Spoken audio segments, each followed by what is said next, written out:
मरीज को कभी कभी अगर हेडेक होता है सिंपल, अगर उसको कन्वर्जन आते हैं तो उसको सीटी स्कैन की इमीडिएटली आवश्यकता रहती है। कभी भी पेशेंट जो है अगर एक हेडेक की भी कंप्लेंट करता है तो with in half an hour उसका सीटी स्कैन पॉसिबल हो सकता है। और यहाँ ऐसा भी हुआ है कि पेशेंट ने हेडेक की कंप्लेंट की, उसको ब्रेन हेमरेज निकला तो विद इन एन आवर उसका सर्जरी भी किया है और वो बहुत बचा भी है। तो इसके लिए ये सीटी स्कैन की आवश्यकता हर कोई सिकल सेल का यूनिट हो तो उसमें जरूरी है। पेशेंट आता है तो इमीडिएटली यहाँ इमरजेंसी डिपार्टमेंट में लेके उसको लेस देन 5 मिनट्स में फर्स्ट डोज ऑफ एनाल्जेसिक दे देते हैं, जिसकी वजह से वो पेशेंट जैसे आता है ये उसकी कंप्लेंट तो कम से कम फर्स्ट कंप्लेंट तो उसको कम से कम हो और बाद में यहाँ से अटेंड करके एक बार रिलीफ हो जाए, हाँ, बाद में ट्रीटमेंट बाद में वो ट्रीटमेंट चलेगा। तो जो भी डिपार्टमेंट में जाना है वहाँ यहाँ प्राइमरी ट्रीटमेंट लेके वो पेशेंट जाएगा। हमारा सबसे अहम प्रश्न था, बताइए सर, सबसे अहम प्रश्न था सिकल सेल डिजीज के मैटरनल मोर्टालिटी। मदर जो थे उसकी मोर्टालिटी काफी थी। तो ये जो वे डिजाइन किया है तो उसमें कभी कभी वो एवास्कुलर नेक्रोसिस हेड वाली भी आती है तो उसको तकलीफ ज्यादा है, तो ये वेट नीचे चला जाता है। तो यहाँ भी आईसीयू फैसिलिटीज पूरी रखे, जैसे कि यहाँ जो है वो मान लो कि ये लाइटिंग सोर्सेस छोटा मोटा कुछ करना है तो यहाँ हम कर सकते हैं। सबसे अहम बात है वो है infection control. Sickle cell disease का इम्यूनिटी कम होता है, तो ये जो हमने सीएसएस डिजाइन किया, तो सीएसएस के मैंने this was the first plasma steriliser जो गुजरात में इंस्टॉल हुआ प्राइवेट में। तो ये जो है वो तो इन्फेक्शन रेट बिल्कुल जीरो हो गया। तो सही स्टेरिलाइज हो और सही टेक्निक से जो उसका जो भी ट्रीटमेंट करना है हम करें। तो ये जो ऑपरेशन थिएटर मैडम, ये जो है वो क्लास 3 ऑपरेशन थिएटर है। ये लेमिनर चर्च फ्लो है 8/6 का, बाजू में वो 6/5 फ्लोर का लगा है। तो ये एक फैसिलिटी कर दी, सीआर की फैसिलिटी कर दी, जैसे कि यहाँ लेप्रोस्कोपिक सर्जरी है वो भी हम करते हैं। उपासना है और वो बीएससी नर्सिंग किया है उसने, वो नर्स है और उसका भी ऑपरेशन हमने किया है यहाँ। कितने साल से मेरा ट्रीटमेंट कर रहा है? नहीं, पहली ट्रीटमेंट कभी शुरू किया? वैसे तो मैं जब स्टैंडर्ड में थी तभी आई थी यहाँ। फिर बाद में क्या हुआ, रुक गई बीच में ट्रीटमेंट, स्ट्रेस ज़्यादा हो गया, लेकिन अभी कंटिन्यू है तो भी अच्छा। कहाँ के रहने वाले? मैं वासना से आई हूँ। वासना से? सब ट्राइबल एरिया महुआ। ये सबने जब ये शुरू में दवाइयाँ शुरू किया तो कितने साल के थे? सब कोई 5 साल का था, कोई 10 साल का था, कोई 15 साल का था। अपने को यही देखना है बेटा कि जब भी बचपन में अपने को ट्रीटमेंट न देखें तो ऐसा हम देख सकते हैं, नहीं तो हमको दिखेगा नहीं क्योंकि वो ऊपर चला गया। हमको ये जो करना है छोटे बच्चे को हम कैसे बचाएं, उसमें सारा हमारा जीवन है। और संवेदना की बात है ना, यही है। नहीं तो आज बच्चे दिखते ही नहीं हमको। शुरू में दवाइयाँ उनको मिली, हमारा ज़्यादा काम वो है छोटे बच्चे को जो जिंदगी में भी आए हैं उसको कैसे बचाए। जो 40-50 साल जी गए वो जी गए, उन्होंने जी लिया है, मगर छोटे बच्चे को हम कैसे बचाए, वही हमारा एक अभियान होना चाहिए। इसलिए मैं जब बार बार पूछता हूँ इसके लिए। अब ये डॉक्टर बन गए, कई लोगों की सेवा कर सकेंगे, ठीक है। मैंने शुभकामना बेटा जीवन में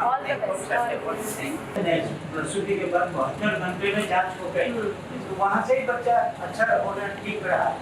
थोड़ी बहुत तो दिक्कत रहेगी मगर हमको बचा सके, यही है। नहीं तो ऐसे कई बच्चे हैं जो जन्म होते हुए और चला जाता है, ऐसा भी होता है। एक बार एक बच्चा जो आया 2.1 ग्राम हीमोग्लोबिन, जैसे ही आया वो क्रिटिकल था, इंट्यूबेट किया, वेंटिलेटर पे रखा, इमीडिएटली ब्लड ट्रांसफ्यूजन दिया, रिकवर हुआ। और वो बच्चा जो है वो बार बार उसको खून की आवश्यकता थी, स्पीड वॉज द प्रॉब्लम, तमन्ना करके उसका सर्जरी किया। दिस इज अवर, ये हमारा 8 बेड का हाई एंड आईसीयू है। ये टर्शियरी केयर सेंटर है, यहाँ जो है सभी सुविधाएं रखी हैं। आइए the most critical patient that we have today, ये अंजना नाम है इसका, उसका सर्विस जो है वो है वो टीचर है। पेन हुआ काफ़ी, पेन के साथ कुछ तकलीफें बढ़ी और तकलीफें बढ़ने के साथ हुआ ये कि पेशेंट यहाँ आया, उसका हमने ट्रीटमेंट चालू किया। हमने इसका इतना पेन था और सेप्सिस था, उसका स्टेफ हेमोलिटिकस आया, रेजिस्टेंट टू 9 एंटीबायोटिक्स। फॉर्चुनेटली जो एंटीबायोटिक सिलेक्ट किया था वो टीजीसाइक्लिन और लिडोजोल था, उसमें सेंसिटिव था तो बच तो गई, लेकिन साथ में ये हुआ मैडम उसको ब्रेन डैमेज हुआ। This is vasculopathy because of sickle cell disease, बराबर। हाँ, तो जो पहले हम बोलते थे कि सिकल सेल डिजीज का मरीज भारत देश में जो है वो माइल्ड है, मैडम माइल्ड नहीं है। हमारे काफी कुछ पेशेंट बहुत कॉम्प्लिकेशन के साथ वो मर भी रहे हैं और कोई जो है वो जी जाता है। तो अभी ये बच्ची जो है उसको हमने वाजो प्रेशर एजेंट्स दिए, सब कुछ किया, और हमारे साथ ये डॉक्टर मार्मिक जो है, राइट, हाँ, ही इज एमडी मेडिसिन, तो हमारा पूरा टीम जो है उसको सपोर्ट करता है। एक मैनेजमेंट जो है वो दवाई तो हम देते हैं पेन किलर्स, लेकिन साथ में ये भी जरूरी है कि उसको फिजियोथेरेपी का भी कुछ होना जरूरी है। तो अब ये जो है ये टेंस थेरेपी है, और टेंस थेरेपी जो है उसमें मैडम कि ये जो है वो लगाते हैं, हाँ, वो टेंस तो नॉर्मल लोगों को काफी भी रहता लगता है, हाँ। लेकिन there are researches that suggest कि सिकल सेल डिजीज पेशेंट्स में भी टेंस इफेक्टिव हो सकता है, और जो पेनफुल क्राइसिस है उसमें पेन रिडक्शन कर सकता है। ओके तो we use that in all the sickle patients. वो बेटा हाँ, सारू जब है ये पेशेंट आया है धंधुका से, 8.5 घंटे ट्रैवल कर गया यहाँ है। से कितना लंबा है, करीब करीब 400 किलोमीटर होगा। अब वहाँ से मैडम पेशेंट आया है, ये एक्चुअली ये फार्मासिस्ट है, उनका बड़ा भाई जो है वो डेंटिस्ट है, और उनको इतना पेन हुआ कि वहाँ से आए, बीच में पेशाब बंद हो गया, तो उसके लिए भी कुछ करना पड़ा, and then he came yesterday. तो कल इसका 10/10 स्कोर था पेन का। Now today he has relaxed, बराबर। हाँ, इसीलिए हमको एक वेंटिलेटर की आवश्यकता हमेशा रहती है कि जो भी पेशेंट अगर गया तो उसको इमीडिएटली वेंटिलेटर सब डिप्रेशन में जाता है हाँ। तो समझो हाथ में नहीं रहता है। यहाँ देखिए।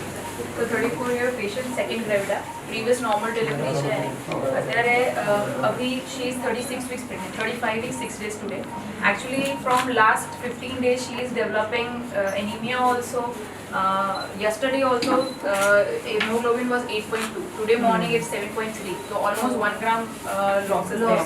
Yes, fall is there, and we were planning to discharge today, but with this anemia thing tachycardia is also there, so we are planning, because bilirubin is also getting high, so we have to think and terminate the pregnancy, because baby and mother both well-being is important. And anyway she is completing 36 weeks tomorrow, so that is fine. Baby weight is 2.7 kg right now, so that is also good. So 2 kilo 700 gram वजन साथी sonography. This way So we assess the IVC. yes, and Then yes, we decide for we go for cesarean or or normal delivery. She has previous normal delivery. Normal Yes, so we were thinking to give a normal delivery trial, but only after the echo Marmic will done, and whatever the result is according to echo will decide the mode of delivery. And you all have a neonate unit also. Everything we have we it. have.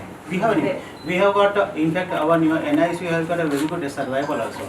Yeah, it's a 30-bed NICU, right, with excellent facilities. It's just beside the operation theatre when we were there.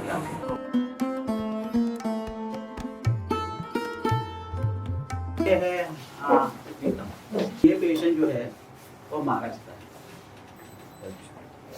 Nandurbar, Navapur, वहाँ treatment कुछ किया। ये basically CT scan technician पढ़ रहा है मुंबई में। ये sickle cell disease है, और पिताजी है उनके महाराष्ट्र से। तो ये ज्यादातर नवापुर ट्राइबल एरिया है। तो जब वो आया तो वो सेप्टिसेमिया में था, शॉक में चला गया। बाद में जो है उसका जो भी हमने एनालिसिस किया तो सेप्टिसेमिक शॉक था। इसको भी ब्रेन डैमेज हुआ, ब्रेन डैमेज, उसको वेंटिलेटर पे 15 दिन तक रखा, टेक्योस्टोमी हमको करना पड़ा, बराबर। और इतना ही नहीं, अभी उसको क्या आवश्यकता है, तो फिजियोथेरेपी की आवश्यकता है, दूसरा फूड की आवश्यकता है, तो वो ले नहीं सकता है, तो इसके लिए ऐसा गैस्ट्रोस्टोमी किया, बराबर। गैस्ट्रोस्टोमी किया, और अभी every 2 hours right he receives feed. इसके लिए हम बता रहे हैं कि सिकल सेल डिजीज का हमारा भारत देश का मरीज जो है वो कदापि ऐसा हम नहीं सोचे कि भाई वो माइल्ड है, हमारा काफी क्रिटिकल है, और उसके लिए जो है वो comprehensive approach under one roof सब कुछ पेशेंट को मिल जाए तो अच्छा रहेगा। क्योंकि क्या है मैडम, इसी सिकल सेल में 16 जितने हैं हाँ जी, रोग, और कोई ना कोई रिच है इसमें आ जाता है, मगर जहाँ जहाँ है स्टेज वहाँ ट्रीटमेंट मिल जाए, मिल जाना वो जरूरी है। जल्दी से बराबर। थी जाओ। हाँ, अच्छा हो जाएगा वैसा बता रहे हैं आपको। हाँ, आशीर्वाद दे रहे हो हैं। जाएगा। हाँ, हाँ? बराबर। ठीक है भैया, बहुत अच्छा।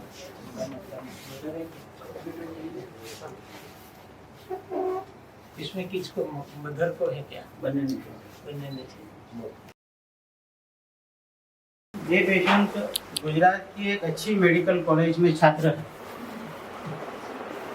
और ये बहुत छोटी थी तब से उसका निदान भी हुआ था और उसकी ट्रीटमेंट भी कर रहे हैं। सी इज डॉक्टर फाल्गुनी। अच्छा MBBS जो है हो रही है। 1 जुलाई से उसकी एग्जाम है। प्रीलिम्स पता के आई, अच्छा उसको पेन की शुरुआत हुई। क्या है फाल्गुनी? रहने के- बोल बेटा के हिंदी में बोल। एग्जाम आने वाली है final year of university first जुलाई मेरा हो जाएगा द डॉक्टर नाउ। हो जाएगी बेटा, अच्छी है। सही समय पे आ गई ना, इसलिए हेल्दी है। सर इसका हिप रिप्लेसमेंट करना पड़ा। जो सिंपल सेल का पेशेंट है उसको कभी भी ठंडे पानी से नहाना नहीं नहीं, चाहिए। ये बहुत बड़ी बात है और किसी को मालूम नहीं। हाँ। पता चलता रहे और वहाँ जो पढ़ने जहाँ छात्रालय में रहता है वहाँ गर्म पानी की कोई व्यवस्था नहीं है। ये सब प्रॉब्लम शुरू से समझना चाहिए और अपना काम तो है, जन्म से बच्चा शुरू हुआ तो हम वहाँ तक तो एक एक स्टेप पे ध्यान रखना जरूरी है। मोबाइल लेने बैठा अब आसा वो હું જોઈ છું? હું જોઈ છું? છે मम्मी છે આમાં? अरे છે मम्मी देखो इनकी भी तबीयत देखो। यहाँ से ये आया, लेके आया। इसमें एक सर ऐसा प्रॉब्लम हुआ, ये पेशेंट जो है एडमिट हुआ पेन के साथ, उसको फीवर भी था, राइट साइड निमोनिया भी था। हुआ ये कि एक दिन जो उसका ऑक्सीजन सेचुरेशन जो फटाक से डाउन आया वो आ गया 85% के भी नीचे। तो बाद में हमने उसको देखा तो उसका प्रॉब्लम है, उसको हाइपरटेंशन डेवलप हुआ था, उसका ब्लड प्रेशर जो इतना बढ़ गया था, बराबर। हाँ, and it is a transient phenomena कि जो एक्यूट चेस्ट सिंड्रोम प्रिसिपिटेट करता है। तो अभी हमको ये करना जरूरी है कि चाहे बच्चा हो या मैडम वो कर लेना जरूरी है। Monitoring of blood pressure is so important कि जिसकी वजह से उसको हम तो मामा लेते हैं। मेरा हाथ मिला जाओ। अरे ये बच्चा जो है वो बच्चा जो टीम जो है वो टीम बनती है, इसमें ही इज ए पीडियाट्रिशियन। अच्छा तो मैं काफ़ी कुछ सिकल देखता हूँ और वो नियोनेटोलॉजी और पीडियाट्रिक्स देखता है। तो ये पेशेंट जो है वो काफ़ी ब्लड ट्रांसफर ले रहा था, उसका स्प्लिन का प्रॉब्लम था, सोनोग्राफी किया और तय किया कि भाई उसको एक्यूट सिक्वेस्ट्रेशन क्राइसिस बार बार हो रहा है। हाँ, तो बाद में उनके जो ग्रैंडफादर है वो उसको बोला कि अगर आपको समझ में आता है तो इसका हम स्प्लिन का ऑपरेशन करते हैं और वो इसके स्प्लिन का ऑपरेशन करने से उसकी तकलीफ कम हो जाएगी। तो देखो बाद जिसका जैसे ही हमने स्प्लिन निकाल दिया, नो ब्लड ट्रांसफ्यूजन, बाद में उसको हीमोग्लोबिन स्टेबल रहता है। अभी तो क्या है कि थोड़ा बारिश मौसम ऐसा हुआ तो इसके लिए खांसी सर्दी हुआ, थोड़ा लोअर रेस्पिरेटरी इन्फेक्शन हुआ तो इसकी वजह से यहाँ फीवर के लिए आया, लेकिन अदरवाइज ये फाइन। तो स्पिनेक्टोमी जो है वो जिसमें भी इंडिकेटेड है उसका थोड़ा चयन करना पड़ता है, बराबर। हाँ, लेकिन अगर वो करे I think that is one of the તકલીફ એને વધારે શરીરમાં શું થાય છે, શરીરમાં દુખાવો થાય ક્યાં છાતીમાં બીજું કઈમાં છાતીમાં દુખાવો થાય। एक बीजो से प्रश्न वो कौन से कि कोई पेशेंट जो सिर्फ चेस्ट पेन के साथ आते हैं, हमने अभी तक 5 पेशेंट ऐसे देखे कि जो हार्ट अटैक वाले हैं।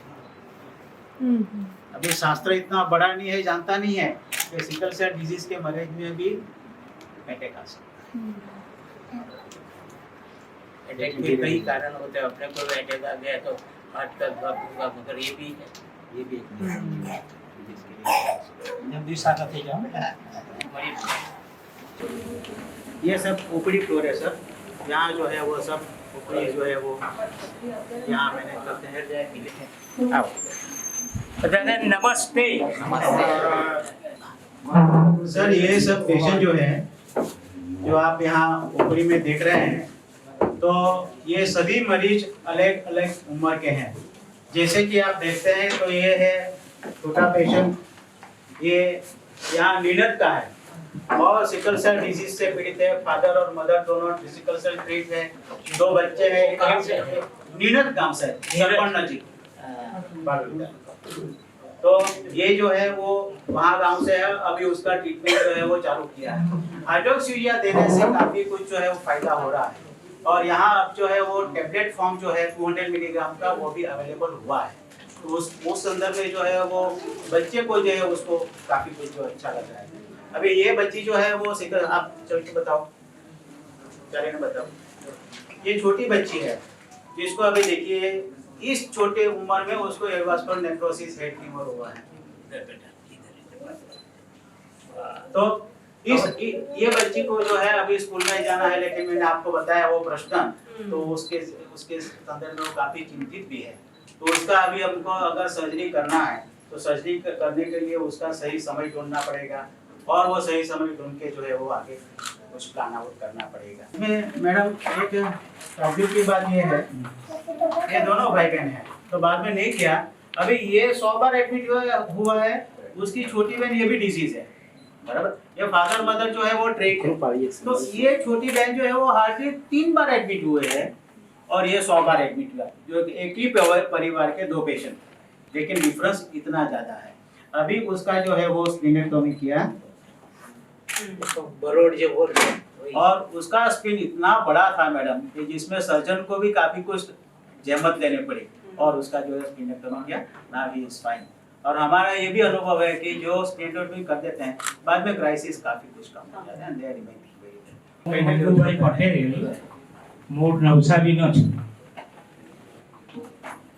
અને નવસારીમાં ચૂંટણી લડીને પછી મિનિસ્ટર બન્યો। મને નગરપાલિકાનો સભ્ય હતો